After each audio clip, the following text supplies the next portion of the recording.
Et bonjour à tous, c'est Panamox. Aujourd'hui, du coup, je vais vous parler du Barça et de savoir, parce que le Barça, me pose une question souvent sur l'analyse sur le Barça. Bon, déjà, pour commencer, déjà, n'hésitez pas déjà à avoir déjà de l'analyse, déjà que je suis sorti déjà sur le Real Madrid, déjà, du coup, donc, bah voilà, du coup, j'affiche la mienne juste ici, voilà, du coup, donc, celle sur le Real Madrid, du coup, donc, vous pouvez aller voir, du coup, qui est déjà disponible, du coup, sur la chaîne YouTube. Du coup, pour pas de jaloux, on va analyser le rival barcelonais. Et du coup, poser une question, justement, savoir du coup, donc, est-ce que le Barça est vraiment en train de renaître? Est-ce que c'est la renaissance vraiment d'un club mythique qui est le FC Barcelone, du coup, vraiment au premier plan, du coup, sur la scène espagnole et surtout européenne? Ou alors, est-ce que c'est éphémère, du coup, donc, le Barça, du coup, donc, va recouler juste après? Du coup, c'est vraiment ça la question qu'on va se poser. J'ai peur que cette vidéo-là va vous plaire, justement, du coup, amis Qatar, n'hésitez pas à me dire, voilà, donc, bon, même si j'ai des petites guilles avec les Parisiens, mais n'hésitez pas à être objectif, les amis catalans, voilà, vous inquiétez pas. Posez-vous tranquille, voilà, on va discuter. Donc j'espère que ça va vous plaire. Mettez énormément de pouces bleus, de commentaires, abonne-toi, appuie cette petite cloche. Mais ceux qui s'affichent juste ici, et nous, tout simplement, on est parti pour cette analyse. Bon, déjà pour commencer, déjà, on va parler d'abord d'un fait, nos racines assez inattendues. Parce qu'on va mentir, je sais pas si vous vous rappelez le Barça, mais le Barça qui revient de assez loin. Parce que bon, on va dire que le Barça, bon, rappelez-vous, le Barça, du coup, c'est 7 ans, du coup, c'est catastrophique, du coup, donc voilà, donc avec le fait, du coup, que fait du coup que bon en Liga du coup donc t'avais du mal pour le championnat, mais si tu pouvais être fort en championnat, mais quand même la Real Madrid quand même avait pris quand même pas mal de Liga quand même ces derniers temps. Voilà le fait que quand après ça se fait un temps en Espagne, même surtout en Europe, voilà, donc avec les éliminations, justement on se rappelle les deux saisons t'as été reversé en Ligue Europa, voilà, les éliminations face au Bayern Munich, t'as ça en Ligue Europa, la grosse défaite face à Benfica, on se rappelle, etc., et même en Ligue Europa on se rappelle de la défaite face à Eintracht Francfort et même face à Manchester United. Voilà, où là, je vais mener assez rapidement de la Ligue Europa, du coup, de ces compétitions européennes. Et voilà, quoi, on se rappelle même la saison 23-24, même du coup, donc avec un Xavi vraiment qui était à bout, qui avait même pété les plombs, même, et qui disait même en gros, supporter Barcelone se préparer du coup à une longue période de 17 du coup du Barça. Et bon, voilà, on se rappelle, voilà, donc. Voilà, et évidemment, du coup, le symbole, évidemment, du coup, c'est humiliation, quoi. Donc, les classicos, du coup, donc, permet de gagner 3 classicos d'affilée. Que spoiler, t'as réussi à rattraper la seconde d'après. Mais voilà, quoi. Et même la remontada que tu prends face au Paris Saint-Germain, justement, ce qui est ironique, que toi, t'as remonté à Paris et tu te prends de remontada de la part du Paris Saint-Germain, qui est amplement mérité, du coup, donc, avec ou sans carton rouge, voilà, donc, plutôt que vers quelle histoire. Pour moi, même sans carton rouge, je pense qu'on passe ce Barça-là qui était assez catastrophique. Voilà quoi. Et dans sa bonne c'est l'enchaînement évidemment du coup démontada du Paris Saint-Germain, remontada face à Paris, plus du coup défaite lors du Classico face à la Madrid, qui était magnifique dans le titre au Real. Voilà donc voilà le Barça et même au-delà de ça, les problèmes financiers quoi en fait. Le fait que le Barça du coup t'avais des problèmes financiers, t'avais une mauvaise équipe, on se rappelle l'époque très sombre où t'avais des Luc de Jong, des Martin Braithwaite, des Serginho Dest, etc., etc. Vraiment tous ces joueurs-là, Junior Firpo. Vraiment le Barça vient de très très très loin vraiment et voilà même là pour financer voilà donc avec la ça fait un Negreira ou bon moi je sais pas trop du coup qu'est-ce qui s'est passé donc on n'a pas beaucoup d'informations du coup même si c'est un son qui est assez médiatisé etc. On sait pas vraiment ce qui s'est passé dans sa fin Herrera, je suis pas métaillé là-dessus, moi je suis pas tout expert dans ce sujet-là. Mais par contre, on rappelle la gestion de Bartomeu, évidemment, qui était assez catastrophique, qui a mis le Barça dans une la tête sous l'eau, etc. Et le travail assez formidable de Hansi qui a probablement redressé la barre et fait redresser l'FC Barcelone, du coup, en une saison que le Barça qui est revenu au don de la scène, du coup, donc, et redomine, a retrouvé son souveraineté sur le territoire espagnol. Mais par contre, il y a encore un bas qui blesse, même si le Barça est très performant en Espagne, du coup, donc quand Flick du coup a fait revenir, du coup, et que tu as connu des renaissances littéralement d'un Pedri qui commence à être perdu un peu, etc. Qui renaît du coup, donc qui a arrêté de se blesser, Rafinha du coup qui était, comment ça se dire, perdu pour football, un joueur qui était surcoté, etc. Qui est revenu. L'ascension d'Lamine Yamal qui a vraiment explosé encore du monde, même si bon Yamal c'est pas du ressort d'Hansi que même c'était Xavi qui l'avait lancé, etc. Mais voilà du coup le fait du coup que les Barcelonais du coup commençaient à revenir et voilà le fait que Barça du coup était très performant quoi, le fait que Barça du coup revenait en rôle compresseur, que le Barça maintenant regagne en Espagne, redevenu les meilleures équipes d'Europe, etc.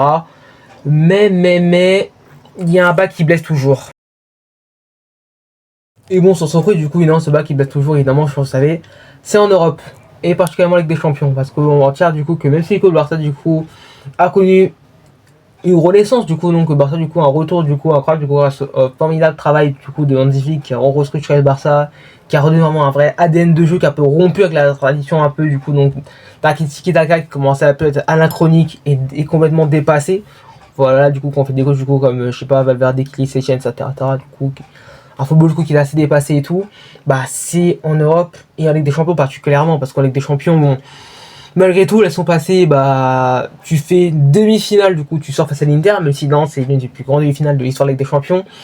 Mais tu sors au final, voilà, tu sors au final, du coup, t'es fait défensif, t'es exposé à toutes les yeux de l'Europe au final, du coup. Enfin, c'est assez triste parce que le Barça était vraiment très très fort, c'était l'un des meilleurs Barça qu'on avait vu depuis des saisons, je pense que depuis, peut-être la MSN n'avait pas revu un Barça aussi fort, du coup, donc il t'aurait pu aller en finale, du coup, face au Paris Saint-Germain.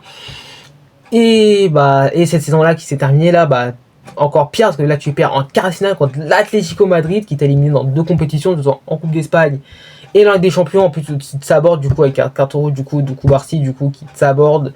Tu perds le match aller à domicile et un peu les histoires que tu gagnes au retour, mais ça suffit pas absolument comme en Copa du coup donc. Et c'est vrai que bah, il blesse parce que tout simplement bah, le Barça qui a pas eu les parcours les plus compliqués quoi ces dernières années, qui a pas eu les parcours les plus difficiles quoi, donc honnêtement bah, phase de ligue, t'es petit bien gâté. Bon, je rappelle, du coup, je crois que t'as joué Benfica et Dortmund la saison passée. Là, cette saison-là, bah, tu sors Newcastle. Voilà, donc honnêtement, c'est pas les adversaires les plus relevés. Voilà, ça rappelle même la phase de ligue, même où tu joues, je sais pas, sans le Slavia. Je crois que tu joues Copenhague. Je dis de la merde, peut-être. Mais bon, bah, je crois vraiment que tu joues Slavia. Tu joues du coup des équipes comme Francfort, comme Bruges, etc. Donc c'est pas les plus grosses équipes. Et même là, t'as pas fait une phase de ligue absolument irréprochable. Tu te sauves quand même les Michel à la dernière seconde quand même. Bon, voilà quoi. Donc t'as pas les parcours plus compliqués. Et on voit que le Barça, dès que le niveau se lève, on voit du coup écrasé face à Chelsea du coup 3-0. Cette saison même n'importe quel face à Madrid, donc t'as perdu. Super face au Paris Saint-Germain. Dans les matchs à enjeu à pression face à Newcastle, tu fais match nul péniblement, tu perds face à Atlético Madrid, donc on sent du coup que dès que le niveau du coup monte pour le Barça, ça devient de plus en plus difficile, que le Barça du coup donc a du mal, par exemple du coup dans le jeu sans ballon, etc. Et voilà quoi, et peut-être que du coup, est-ce que cette défense haute, est-ce que le fait de prendre autant de risques du coup donc en jouant très très haut, etc., sachant que si ton pressing n'est pas millimétré, vraiment subtilement, au moins de petits détails, au déplacement, limite robotique ou en mode les échecs, etc., ça déséquilibre toute ton équipe clairement. Du coup le nombre de face à face que tu as eu, heureusement que tu as Joan Garcia qui est très belle recrue, qui t'a bien sauvé les limites, je pense que ça aurait pu être plus pire. Et c'est vrai que le Barça, peut-être qu'ils sont là parce que bon, je sais pas si c'est éphémère quoi, je sais pas si le Barça c'est éphémère, mais je pense que clairement il va tenir. Et on voit une petite évolution pas même quantifique, même quand ça va prendre beaucoup moins de risques, etc., mais on sait pas encore. Mais vraiment c'est vrai que blesse parce que bon, parce que clairement le Barça, surtout dans le football européen, t'as pas des très très grosses équipes, les gros clubs sont plus haut niveau qu'ils étaient par exemple il y a une dizaine de saisons en arrière, etc. Voilà, donc du coup à part vraiment trois clubs, vraiment, apparemment Paris, Bayern et Arsenal qui se détachent vraiment, le reste ça va. Donc le Barça, t'as moyen de faire par exemple moins de demi-finales d'affilée, ou même gratter une finale de Ligue des Champions même. Donc voilà quoi en fait, du coup et c'est ça du coup qui se pose la question. Mais par contre il y a un espoir pour contre qui peut sauver le Barça. Le truc qui peut sauver le Barça, c'est le mercato. Parce que du coup, justement, ironiquement, que le Barça qui avait jamais recruté des dernières saisons, évidemment, on se rappelle évidemment les vannes qui a été fait sur le levier financier, etc. Voilà, donc bon. Mais bref, sans faire de vannes, donc évidemment que le mercato peut sauver le Barça. Voilà, parce que du coup, c'est le fait que, si le Barça fait les bons coups, parce qu'en vrai, le Barça est quand même une belle équipe, quand même, t'as des bons choix, évidemment, t'as des joueurs de classe mondiale, t'as du Yamal, t'as du Rafinha, t'as du Pedri, t'as des joueurs comme De Jong, Gavi. Mais t'as des joueurs qu'il faut remplacer. Dans Nigo qui a pas vraiment été remplacé, qu'on a vu cette saison, on a vu le manque. Lewandowski là qui vient juste de partir là en MLS qui va remplacer. Donc même si t'as Ferran, mais bon, Ferran Torres qui est assez régulier et qui peut te faire péter un plomb des fois, et ça je peux comprendre. Mais sinon ça du coup le mercato du coup, donc voilà, du coup si tu recrutes par exemple un défenseur central, peut-être des latéraux, donc Koundé, bon on voit même en équipe de France, même dans ce mondial, pour l'instant là je tourne la vidéo là en pleine Coupe du Monde. Voilà, Koundé c'est pas bon, Koundé il est pas, c'est pas latéral, Koundé il est pas à un très bon niveau. Même Baldé il est fait pas une bonne saison, voilà. Donc du coup par exemple trouver des remplaçants, par exemple pas tous ceux-là par exemple. Et quand tu vois des rumeurs du coup comme celle de Bastoni, celle qui a eu un peu d'Emerson, Ou alors la rumeur de Julian Alvarez, vraiment qui fait Alvarez, c'est un super coup de la part du Barça. C'est une recrue qui peut aider le Barça, quoi. Donc vraiment. Et surtout parce que le Barça un peu de mine de rien, comme fait des recrutements intéressants, mine de rien, quand même, le Barça des dernières années, quand même. Recrutement quand même malin, quand même, avec pas beaucoup d'argent, quand même. Bah, par exemple, Aubameyang. Bah, je pense que beaucoup même oublié Aubameyang. Aubameyang au Barça, c'était une réussite. Aubameyang, c'était peut-être pas le monde plus reflant, mais Aubameyang, en plus, en fin de carrière, donc au Barça, ça a été une giga réussite. Vraiment, on voit beaucoup d'argent, il a fait son travail, etc. Bon bah Olmo du coup, même si Olmo c'est pour alternatif, Olmo des fois il peut être bon ou mauvais, etc. Mais Olmo c'était intéressant. Lewandowski, son passage il est quand même globalement réussi, donc voilà quoi. Donc t'as quand même réussi à ramener des joueurs, Eric Garcia, voilà, donc t'as quand même réussi à ramener quand même des joueurs pas trop mal quand même, avec pas beaucoup d'argent, il y a certains recours intéressants, etc. Et ça c'est un truc qui peut vraiment jouer le Barça du coup. Est-ce que le Barça il y a que le Barça en fait, voilà, le Barça a quelques failles. Voilà, le Barça c'est pas une équipe parfaite, c'est bah comme n'importe quelle équipe n'est pas parfaite, mais t'as juste quelques failles. Et si t'es réussi à régler, tu as aussi par exemple changer un peu ton style de jeu, prendre un peu moins de risques, de risques, etc. Tu travailles un peu certains défauts, etc. Pas trop poser que sur la mine des fois, que c'est vrai qu'il y a un peu une petite mine dépendance un peu dans le secteur de l'attaque. S'il n'y a pas Rafinha qui est vraiment le talisman de ce Barça, le problème, sans trop son absence, etc. Si tu recrutes 2-3 petits joueurs et tout. En vrai, le Barça a très gros potentiel, et c'est ça, moi, qui me fait dire en fait que le Barça, c'est peut-être pas un retour éphémère, etc. Parce que le fait, du coup, que si du coup, t'as des joueurs qui sont à leur meilleur niveau, qui réussissent, du coup, donc tu réussis à recruter des joueurs de qualité pas trop cher, etc. Je ne pas complètement malin, que t'as une stratégie de etc. Tu peux revenir à un très bon niveau, et honnêtement, tu peux être très très bon. Hein. Donc vraiment, le Barça est une équipe.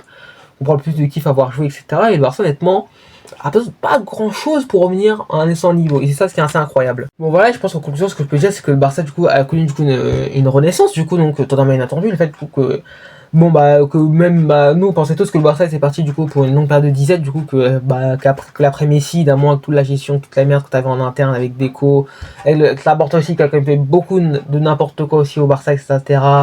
Avec du coup donc même les propos de Xavi, etc. Ça vraiment que le Barça vit une période très très sombre, que Real Madrid roule sur l'Espagne, etc. Finalement, bah le football ça va très vite, hein. Le football ça va trop vite, on sait jamais si c'est Real Madrid qui sont dans cette situation là au final.